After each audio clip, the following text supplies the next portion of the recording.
Hello once again, this is Lola Chassis. This is my itinerary for today. So, andito ako sa elevator as you can see kasi pupunta na naman ako pabalik ng hospital because I have a check-up today. A 2 days check-up and then this is my pangalawang araw ko ito. Kaya ako lang mag-isa sa elevator. Ayan po. Kasi I want to see my doctor actually. So, ayan. Obvious naman, di ba? Hindi pwedeng makapasok ng hospital walang mask. Then after that, I was thinking that the doctor is out, but I was lucky because she's in. So, I'm gonna have to visit my OB-GYN for today. So, I'm gonna have to check on, about menopausal stage actually. Ayan na po. Papunta na kami. And then after that, nagpunta ako sa labas kasi may hinahanap ako.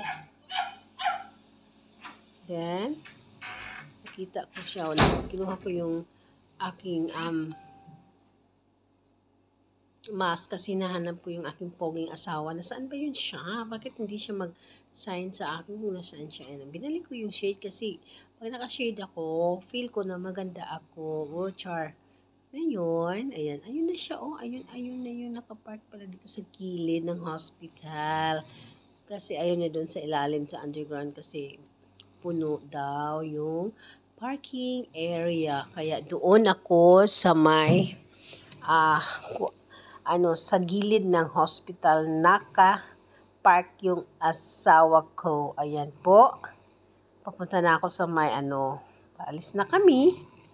And then after our check-up, of course, bumalik kami sa city proper para matapos-tapos yung aking mga lakad for today. Kasi pag aalis ako papuntang city, ko na lahat ng aking mga lakad para isang lakaran na lang para yung gasolina hindi masyadong magastos yung gasolina kaya isang lakaran kaya busy talaga pag sa isang araw hindi mo matapos-tapos pag madami kang lakad, no?